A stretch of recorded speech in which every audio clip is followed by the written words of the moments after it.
करतोय एक मिनिट होतोय. Okay okay okay.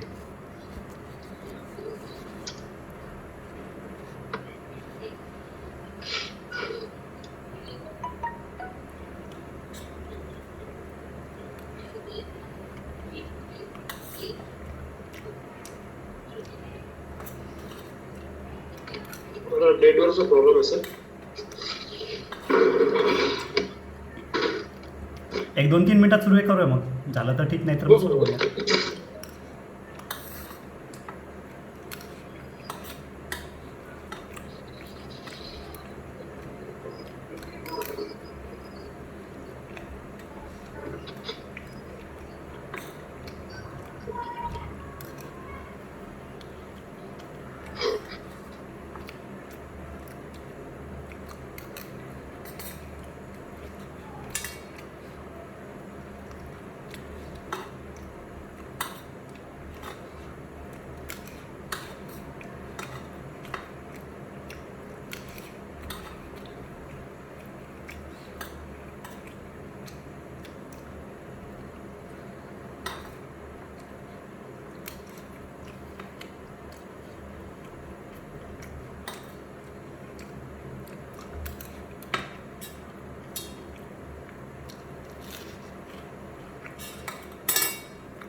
Madam, hello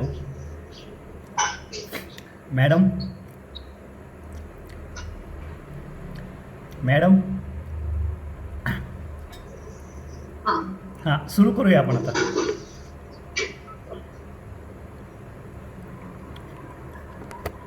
झालं तुमचं सगळं? हो हो हो. नाहीतर एक ऑप्शन असा की तुम्ही हे रेकॉर्ड करून नंतर अपलोड करू शकता. हो हो हो, तसं माझ्या मोबाईलला चालू आहे रेकॉर्डिंग. मग परवाच्या दिवशी नव्हतं का? आणि परवा जरा इलेक्ट्रिसिटीचा खूप प्रॉब्लेम आला आमच्याकडे. हो. पावसाचं वातावरण चालू होतं इकडे. हा हा हा. इलेक्ट्रिसिटी आणि नेटवर्क दोघंही.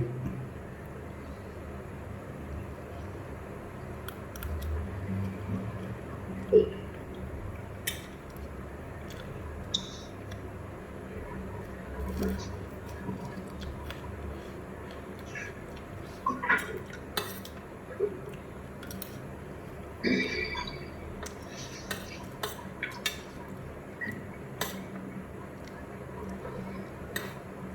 ते पूर्ण करायचं आहे का?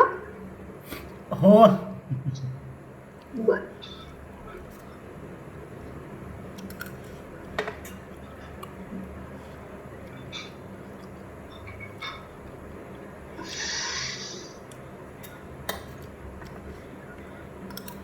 नमस्कार. आपल्या या अभ्यास वर्गाच्या पुढच्या सत्रामध्ये आपण आता भेटतो आहोत आणि त्याच्यापूर्वी आपण जी सगळी प्राथमिक चर्चा केली, ज्ञान प्रमा यांच्यातला फरक, त्यानंतर प्रमाण प्रमेय संबंध,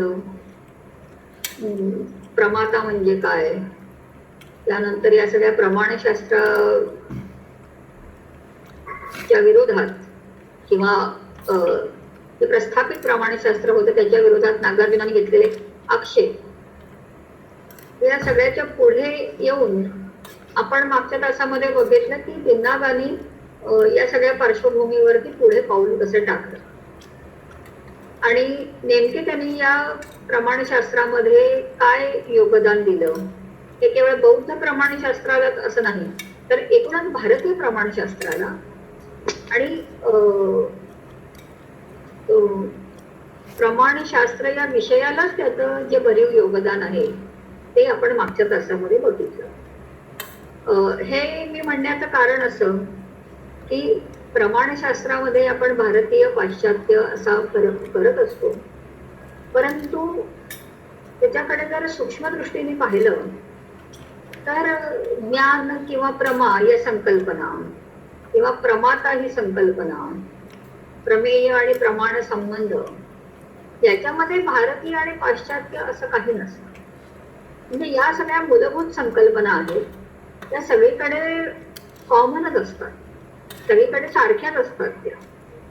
फक्त त्याच्या विश्लेषणामध्ये आणि त्याच्या तपशिलामध्ये आपण जायला लागलो की मग भारतीय दृष्टिकोन आणि पाश्चात्य दृष्टिकोन असा फरक पडतो.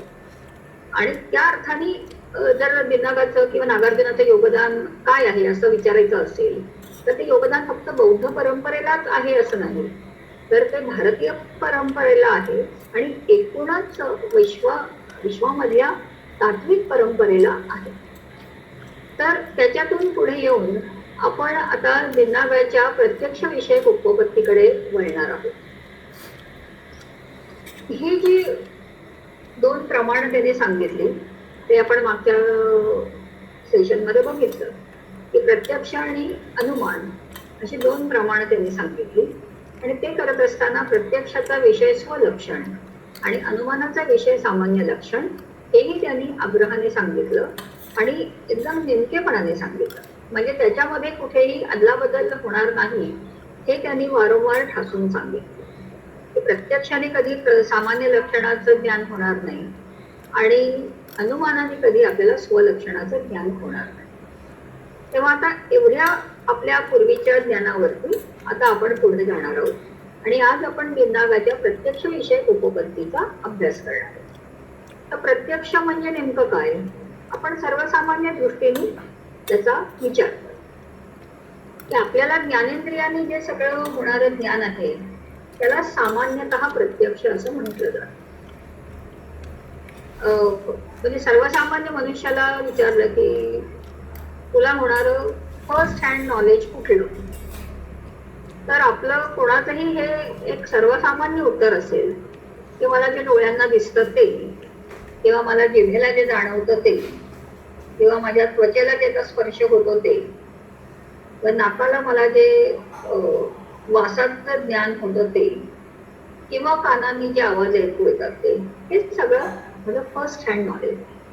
म्हणजे हे मला होण्यासाठी इतर कुठल्याही माध्यमाची गरज नसते. आपले ज्ञानेंद्रिय आणि तो ज्ञानाचा विषय यांच्यामध्ये प्रत्यक्ष संपर्क होऊन जे ज्ञान होतं हे म्हणजे प्रत्यक्ष ज्ञान असं सामान्यतः मानलं जातं. त्याबरोबर आपला एक आणखीन आपल्या अस्तित्वाचा भाग असणारं म्हणजे आपलं मन, ज्याच्याद्वारे आपल्याला त्या सुख दुःख इत्यादी भावनांचं साक्षात ज्ञान होतं. म्हणजे मी आनंदी आहे का हे मला समजण्यासाठी मला फार विचार करावा लागत नाही. आनंद मला साक्षात समजतो, माझं दुःख मला थेटपणे जाणवतं. ते त्याच्यासाठी प्रश्न विचारून मला खात्री करून घ्यावी लागत नाही की हे दुःखच आहे का किंवा हे हा आनंदच आहे का आणि मी आनंदी आहे की दुःखी आहे असे प्रश्न विचारावे लागत नाही. ते आपल्याला साक्षात म्हणजे थेटपणाने होत असते. तसंच आपल्याला ज्ञानेंद्रियांच्या माध्यमातून बाह्य जगाचं जे ज्ञान होतं ते सुद्धा असं साक्षातच होत असत. म्हणजे आपल्या डोळ्यांना रंग जाणवतात, आकार जाणवतात किंवा त्वचेला स्पर्शाचं ज्ञान होतं, कानांना शब्द ऐकू येतात. हे सगळं आपल्याला बाह्य जगातली जी संवेदना देणारं जे ज्ञान आहे त्या सर्वाला सामान्यतः प्रत्यक्ष ज्ञान असं म्हटलं जातं. परंतु प्रत्यक्षाचा आवाका फक्त एवढाच आहे का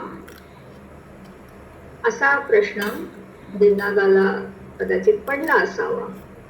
आणि म्हणून त्यांनी प्रत्यक्षाची व्याख्या करत असताना किंवा प्रत्यक्ष ज्ञानाचं पृथक्करण करत असताना थोडा व्यापक दृष्टिकोन स्वीकारला आणि त्याचबरोबर थोडा सूक्ष्म दृष्टिकोनही स्वीकारला आणि आपल्याला प्रत्यक्ष ज्ञानाची एक वेगळी कल्पना आपल्या समोर ठेवली.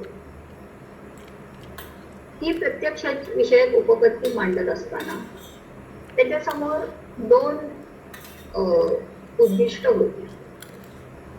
एक म्हणजे प्रत्यक्ष ज्ञान आणि अनुमान प्रमाणामधून होणारं ज्ञान किंवा अनुमान प्रमाण स्वरूप असणारं ज्ञान, या दोन मध्ये नेमका काय फरक आहे ते व्यवस्थित दाखवून देणं. म्हणजे दोन्हीचे बरोबर दोन्हीची कार्यक्षेत्र काय आहे ती नेमकेपणाने एकमेकांपासून वेगळी कशी आहे ते दाखवणं. आणि दुसरं म्हणजे त्याच्या काळामध्ये, दिनागाच्या काळामध्ये, म्हणजे साधारण 5व्या शतकामध्ये, 5व्या-6व्या शतकामध्ये ज्या प्रस्थापित उपपत्ती होत्या प्रत्यक्षाबद्दलच्या, जे प्रत्यक्ष विषयक प्रस्थापित सिद्धांत होते त्यांच्यापेक्षा बौद्धांचा दृष्टिकोन वेगळा कसा आहे आणि अधिक समाधानकारक कसा आहे ते दाखवून देणं. प्रामुख्याने न्याय दर्शनाच्या प्रत्यक्ष विषयक सिद्धांताला नाकारून दिनागाने त्याची प्रत्यक्ष विषयक उपपत्ती, प्रत्यक्षाची व्याख्या हे सगळं आपल्या समोर ठेवलं. तेव्हा आता हे आपण ज्याला प्रत्यक्ष ज्ञान म्हणतो ते दिनागाला अभिप्रेत आहे का किंवा याच्यापेक्षा वेगळं काही त्याला अभिप्रेत आहे ते आता आपण त्याच्या व्याख्येच्या आधाराने बघूया. तेव्हा त्या दोन उद्दिष्टांच्या दिशेने दिनागांनी आपली प्रत्यक्ष संकल्पना मांडली आणि तिचा विस्तार देखील केला. प्रमाण समुच्चय हा ग्रंथ दिनागांनी लिहिला आणि हा फार म्हणजे ज्ञानाच्या दृष्टीने या ग्रंथाचं महत्व अतिशय अनन्यसाधारण असं आहे. कारण याच्यामध्ये त्यांनी आपली पूर्ण प्रमाण चिकित्सा अतिशय सविस्तरपणे आणि केवळ आपले सिद्धांत मांडून त्याचा विस्तार केला आहे असं नाही, तर आपली प्रमाणांची संकल्पना मांडत असताना त्यांनी इतर दार्शनिकांच्या प्रमाणांच्या संकल्पना कशा अपुऱ्या आहेत किंवा त्याच्यामध्ये दोष काय आहेत याची सुद्धा अतिशय चिकित्सकपणे समीक्षा केलेली आहे. आणि म्हणून तत्वज्ञानामध्ये या ग्रंथाचं महत्व फार आहे. परंतु दुर्दैवाने हा ग्रंथ आज आपल्याकडे संस्कृतमध्ये उपलब्ध नाही. मूळ ग्रंथ पूर्ण स्वरूपामध्ये भारतामध्ये किंवा आपल्या भाषांमध्ये तो उपलब्ध आहे. चिनी किंवा तिबेटी भाषांमध्ये तो ग्रंथ आहे आणि आपल्याला त्याच्यामधला जो भाग उपलब्ध आहे तो फक्त प्रत्यक्ष प्रमाणाच्या संबंधातलाच भाग उपलब्ध आहे, ज्याला प्रत्यक्ष परिच्छेद असं नाव आहे, तेवढाच या ग्रंथाचा भाग उपलब्ध आहे. आणि तो सुद्धा इंग्लिश मध्ये भाषांतरित स्वरूपामध्ये उपलब्ध आहे.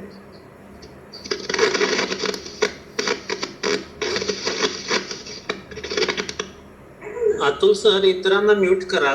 2 लोक अनम्यूट झालेले आहेत, त्यामुळे खरखर आवाज येतोय. मॅडम बोला तुम्ही. सर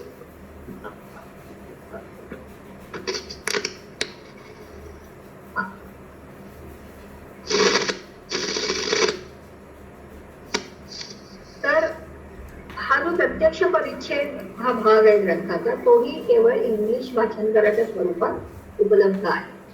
मसाकी हतोरी या अतिशय नावाजलेल्या जपानी दार्शनिकांनी या ग्रंथाचं भाषांतर केलंय आणि त्याच्यामुळे आपल्याला ग्रंथाचा तो भाग वेगळा उपलब्ध आहे.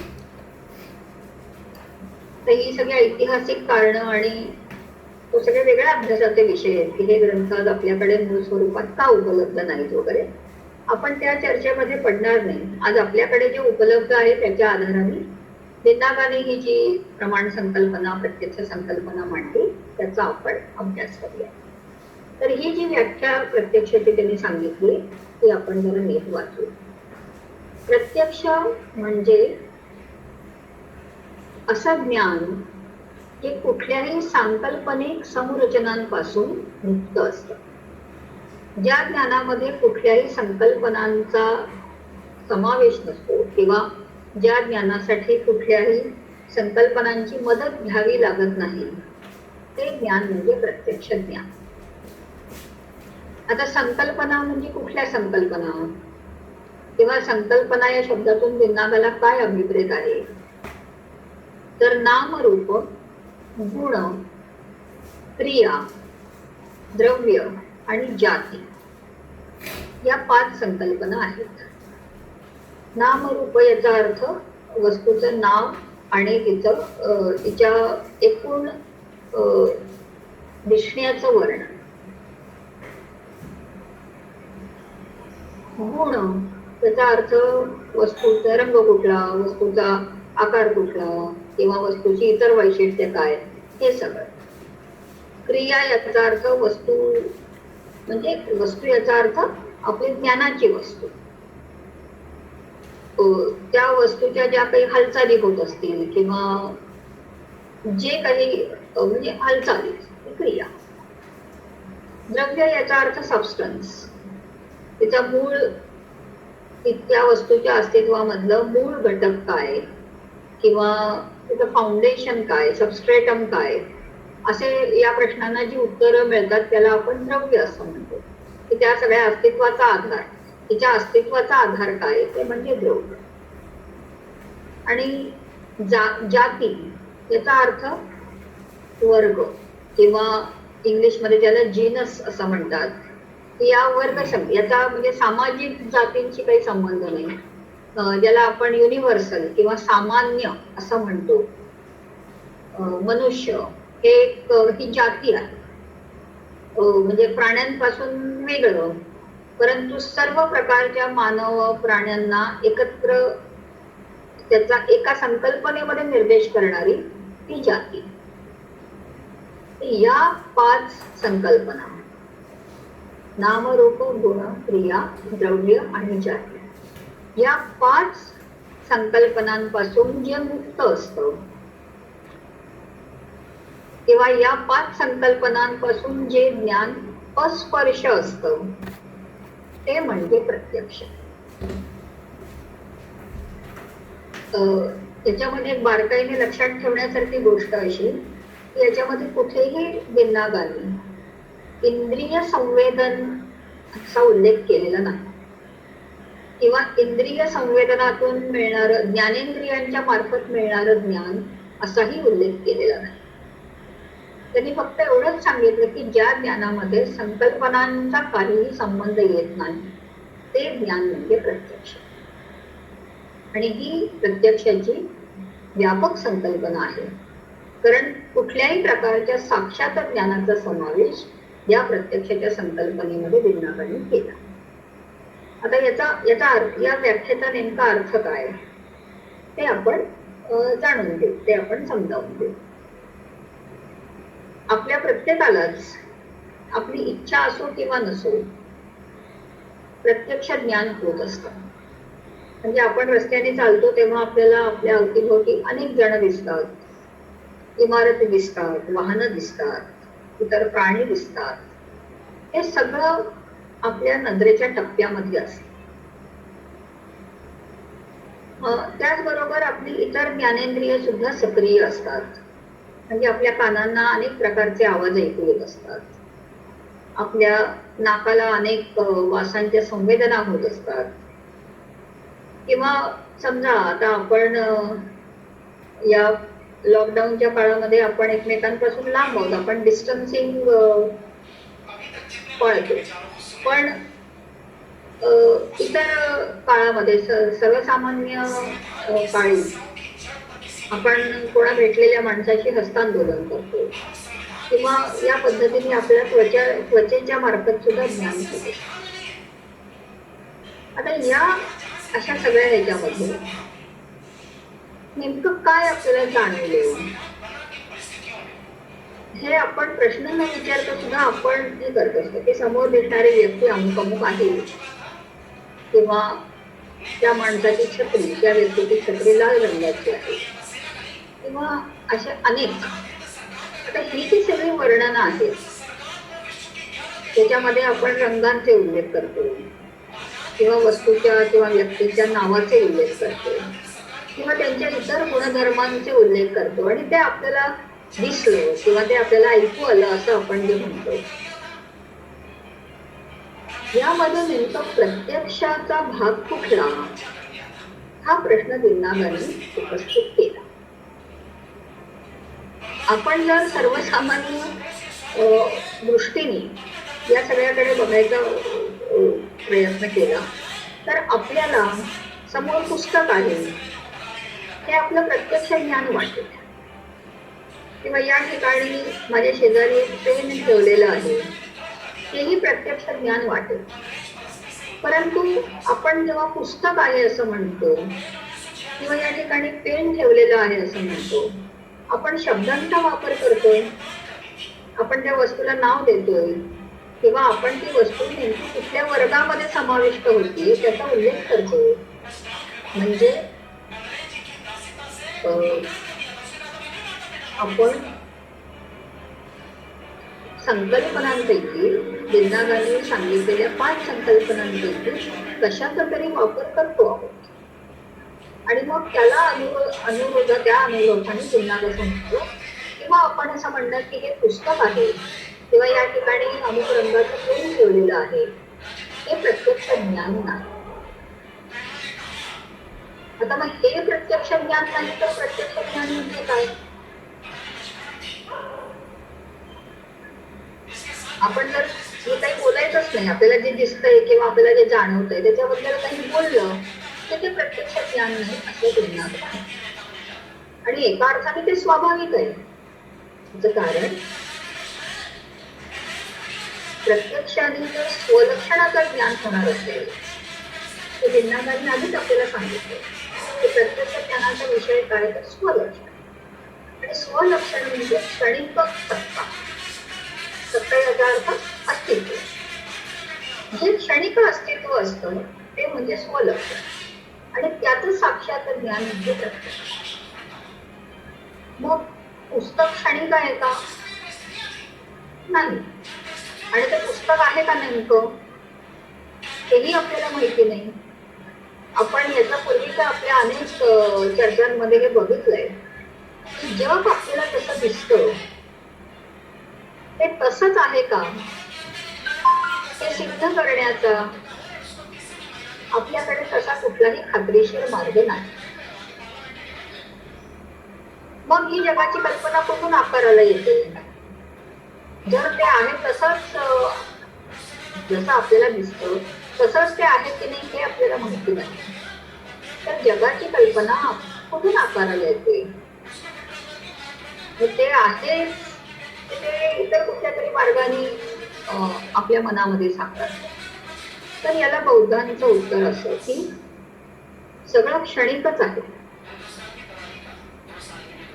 जे जे काही ज्याला आपण सत्य म्हणतो ते क्षणिक आहे. जे स्वतंत्र आहे, जे प्रतित्य समुत्पन्न नाही, तेवढंच सत्य आहे आणि ते क्षणिक आहे.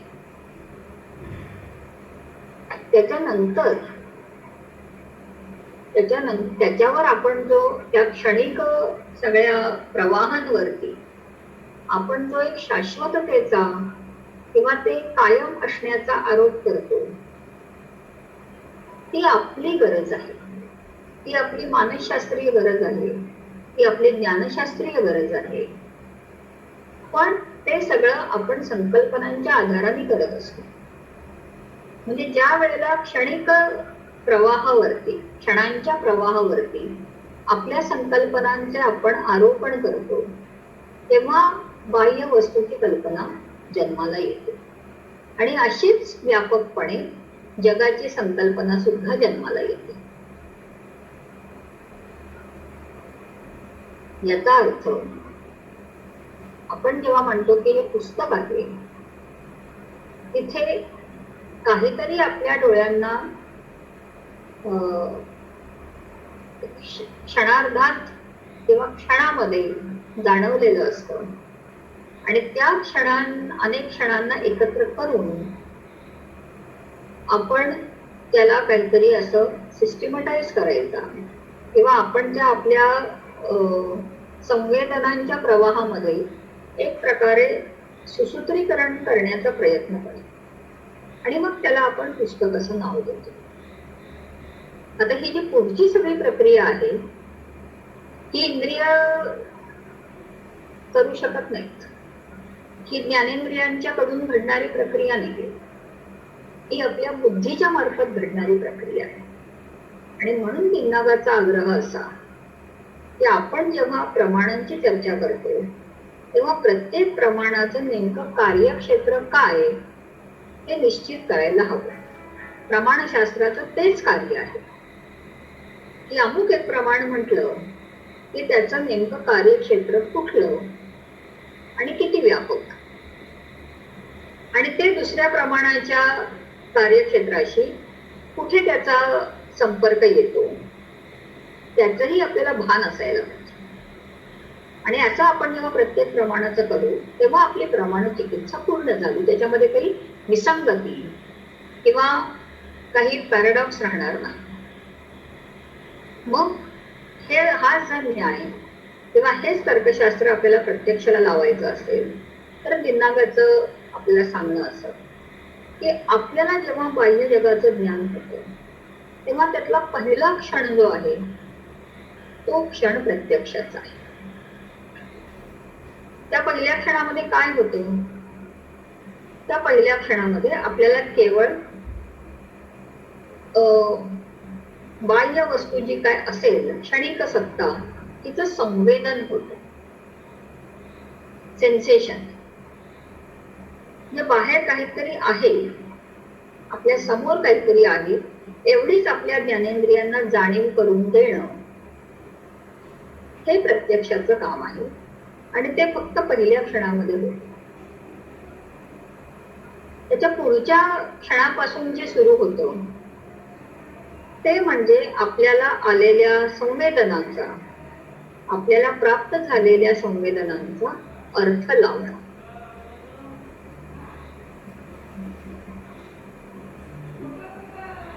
आणि हे अर्थ लावण्याचं जे कार्यक्षेत्र आहे हे इंद्रियांच्या पलीकडे आहे, ते इंद्रियांपेक्षा वेगळं आहे. आणि म्हणून प्रत्यक्षाचा अभ्यास करत असताना काही काळ आपण त्या अर्थ लावण्याच्या क्रियेला बाजूला ठेवूया.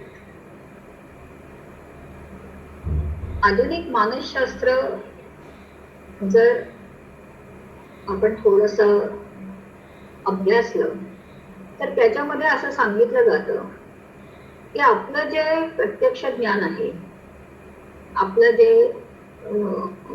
इंद्रिय ज्ञान आहे किंवा इंद्रिय प्रत्यक्ष ज्ञान आहे, इंद्रिय संवेदन आहे, त्याच्यामध्ये 2 टप्पे असतात.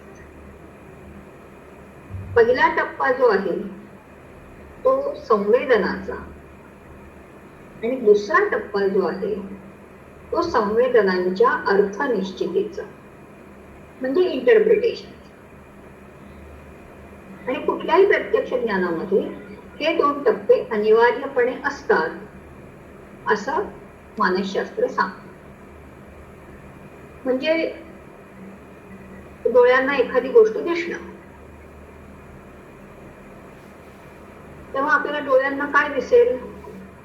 रंग दिसतील आणि आकार दिसतील. डोळ्यांचं कार्यक्षेत्र एवढंच आहे. पण आपला दिसलेला रंग, म्हणजे ह्याच्यामध्ये गंमत कशी आहे बघा, रंग दिसेल डोळ्यांना पण रंगाचं नाव डोळ्याला माहिती नसतं, ते बुद्धीला माहिती असतं. एक रंग दुसऱ्या रंगापासून वेगळा आहे, त्या भिन्नत्वाचा अनुभव हा डोळ्यांना येईल, पण त्या 2 रंगांची नावं काय हे डोळ्यांना माहिती. याच्यामध्ये काही आपण फार वेगळं चमत्कारी किंवा असं काहीतरी जादुई सांगतोय असं काही नाही. हे खूप नैसर्गिक आहे. आणि मागच्या काही याच्यामध्ये एकदा दोनदा हे प्रश्न उपस्थित झाले होते, त्याच्यावरून आपल्याला याचा अंदाज येतो की समजा एखाद्या व्यक्तीला बोलता येत नसेल तर तिच्या डोळ्यांना रंगाचं जाणीव होईल की नाही? होईल. कारण रंगाची जाणीव होण्यासाठी तो रंग कोणता आहे हे सांगणं हे गरजेचं नाहीये. किंवा आपल्या प्राचीन साहित्यामध्ये असे फार छान दाखले आहेत की मुख्य माणसांनी गुळ खाल्ला तर त्याला गुळाची गोडी जाणवेल की नाही? गुळाची गोडी जाणवेल. त्याला फक्त सांगता येणार नाही की हा गोड आहे, पण काहीतरी वेगळ्या प्रकाराने अभिव्यक्ती होईल. आणि मुख्य म्हणजे ती चव कळण्यासाठी किंवा तो रंग दिसण्यासाठी त्या चवीचं नाव काय गरज नाही.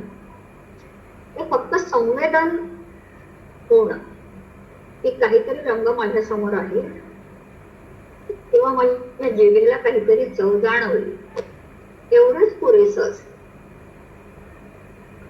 त्याच्या पुढे जे सगळं होत जातं ते आपल्याला आलेल्या संवेदनांचं फक्त नेमका अर्थ लावणं हे काम आहे.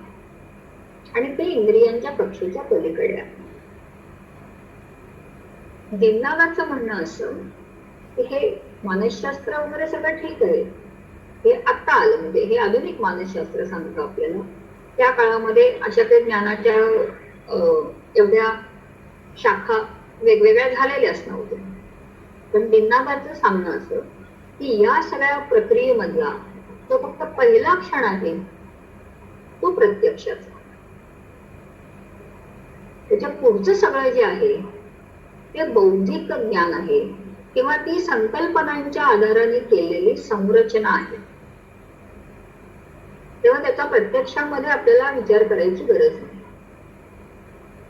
मग या प्रत्यक्ष ज्ञानाचं वैशिष्ट्य काय, मुख्य वैशिष्ट्य काय? तर त्याचं म्हणणं की कुठल्याही प्रकारच्या संकल्पनांपासून मुक्त असणं हेच या प्रत्यक्ष ज्ञानाचं वैशिष्ट्य. आता ही जी व्याख्या आहे ही नकारात्मक व्याख्या आहे. म्हणजे प्रत्यक्ष म्हणजे काय नाही किंवा कशापासून मुक्त आहे हे सांगेल. पण प्रत्यक्ष म्हणजे नेमकं काय की वस्तूचं ज्ञान करून देणारं किंवा असं काही सांगितलेलं नाही. पण ही बौद्धांची एक शैली आहे आणि याचं कारण म्हणजे त्यांच्या एकूणच विचारांमध्ये त्यांनी निस्वभाववादाला दिलेलं प्राधान्य. एकूणच जर सगळं क्षणिकच असेल तर जगातल्या कुठल्याही वस्तूला तिचा म्हणून काही स्वभाव नसतो असं बौद्धांचं मत आहे. आणि जर कुठल्याही वस्तूला स्वतःचा असा स्वभावच नसेल तर तिची व्याख्या आपण कशी करणार? म्हणजे तिची वैशिष्ट्ये सांगून आपल्याला तिची व्याख्या नाही करता येणार.